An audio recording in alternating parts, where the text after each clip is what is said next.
The River Tillingham flows through the English county of East Sussex. It meets the River Brede and the eastern River Rother near the town of Rye. A navigable sluice controlled the entrance to the river between 1786 and 1928, when it was replaced by a vertical lifting gate which was not navigable. The river provided water power to operate the bellows of an ironworks at Beckley furnace, used to make cannons for the Royal Navy between 1578 and 1770, when it became uneconomic, and a watermill which replaced it, until that burnt down in 1909. The lower reaches supported a thriving shipbuilding industry from the early 19th century onwards, and although on a smaller scale, was still doing so in 2000. History. The ancient course of the Tillingham was rather different from its present one, as the river discharged into a broad area defined by islands,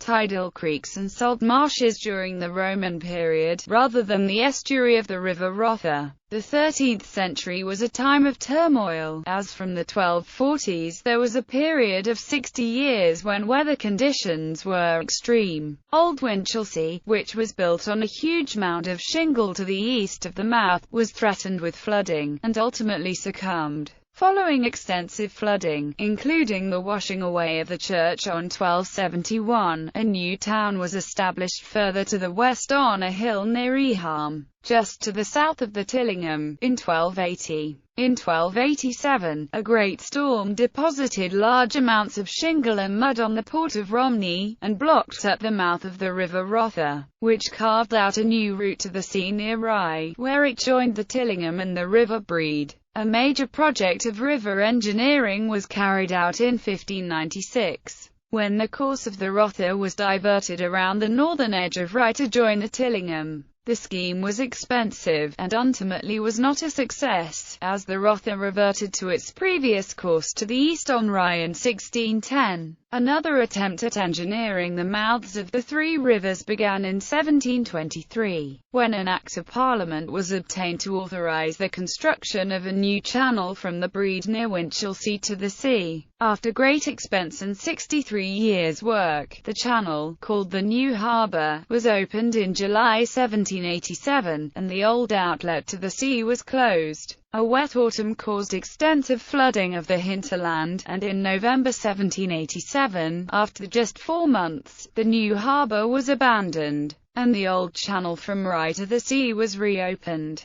A navigable sluice was constructed across the Tillingham in 1786, just above Strand Quay. Its function was to prevent salt water flowing up the river, and to improve the scouring of the channel below it.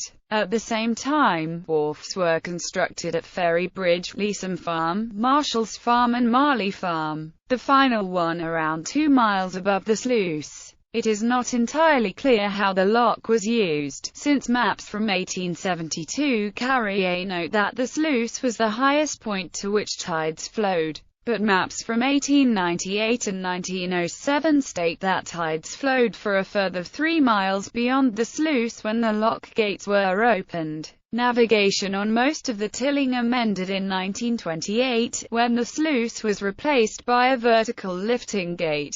Shipbuilding had been carried out at Rye since at least 1223, although the location of the shipyards is not well defined. However, a number of firms are known to have owned and run shipyards on the lower reaches of the Tillingham and the Rock Channel. In the early 19th century, Harvey and Staffel were prominent, making cutters, schooners and sloops. By the middle of the century, James and Henry Hoad both built ships and operated them, and Hessel and Holmes were known for the quality of their ships. The Rother Ironworks built steam tugs and trawlers in the 1880s, while W. E. Clark built river barges in the 1890s. G&T Smith built ketches and smacks between 1890 and the start of the First World War. They built 2 steam drifters during the war, the only ships to be built at Rye during this period. and the same yard built pontoons which were used to detonate magnetic mines during the Second World War. They also built 8 minesweepers, each 75 feet long, of which 2 were dispatched to Singapore. H. J. Phillips set up his yard in 1913, and the company survived 2 world wars and the Depression of the 1930s.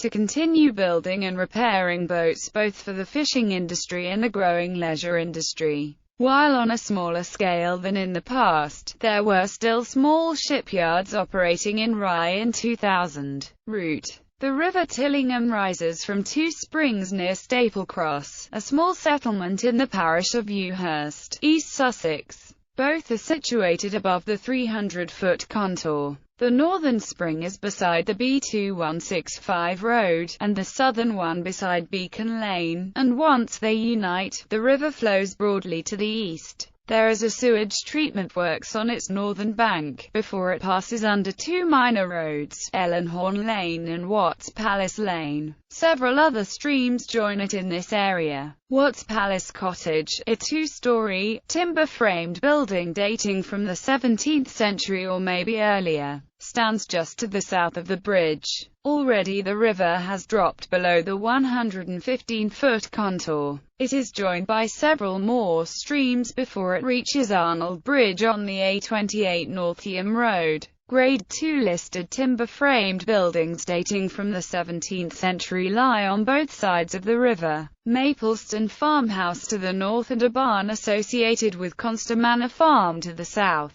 Just before the next bridge is Beckley Furnace Farm. Between 1578 and 1770, this was the site of an iron works, which produced cannons for the Royal Navy. The bellows for the charcoal furnaces were water-powered, but the works was unable to compete with furnaces located near to coalfields, which used coke for fuel. After the demise of the furnace, a watermill was built on the site, and lasted until the 15th of April 1909, when it was destroyed in a fire. The river continues to the southeast to reach Hundred House Bridge on Hundred House Lane. By the time it passes Billingham Wood, it is below the 16-foot contour. The valley floor now opens out, and is crossed by numerous drainage ditches. The course turns briefly to the northeast, and passes a series of lakes near Marley Farm, once the upper limit of navigation. It then forms a large loop, on which a westerly extension to Rye was built after the Second World War. As it enters Rye, it passes under Ferry Road and a bridge carrying the Marsh-Link railway line. There is a Grade 2 listed smock mill beside the bridge which dates from the 1930s.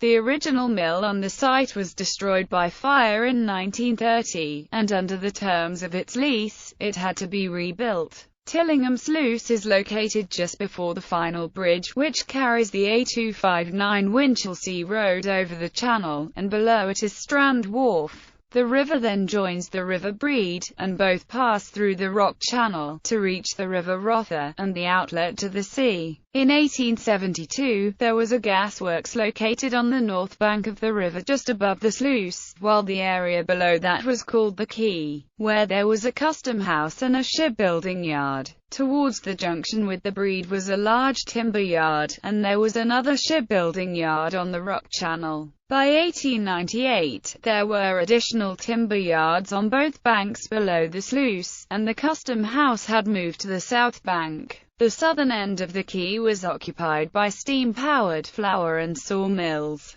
By 1907, the mill was described as a corn mill, and the southern timber yard had been turned into allotment gardens. By 1929, the timber yard on the south bank had become housing, as had the allotment gardens. But there was a new timber yard by the junction with the Brede. The quay had been covered by a road system and warehouses by 1971, but there were still active shipyards on the Rock Channel. Points of interest. Bibliography. Chantler, Bob. Kenton, East Sussex River Walks. Bob Chantler. Collard, John. Rye's Shipbuilding Industry. Rye Castle Museum. Retrieved 17 March 2013. Cumberledge, Jane. Inland Waterways of Great Britain. Imre, Laurie, Norrie and Wilson. ISBN 978184623-010-3. Yates, Barry, Triplett, Patrick. Changes in Rye Bay, East Sussex County Council. References: A.B. Yates and Triplett 2009. Cumbillage 2009. 260.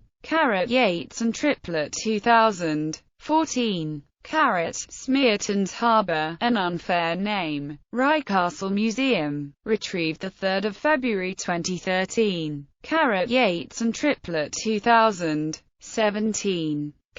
Ordnance Survey, 1 to 2,500 maps, 1872, 1898 and 1907, available here. Yates and Triplett 2019. Pollard 1998. ABC Ordnance Survey, 1 to 25,000 map, available here. Historic England. Watts Palace Cottage. National Heritage List for England. Historic England. Mapleston Farmhouse. National Heritage List for England. Historic England. Barnet Conster Manor Farm. National Heritage List for England. Chantler. 131. Newsletter 88. Sussex Industrial Archaeology Society. October 1995. p. 13. Ordnance Survey, 1 to 10,560 maps, 1940 and 1961. Historic England. Rye Windmill. National Heritage List for England. Ordnance Survey, 1 to 2,500 maps, various dates.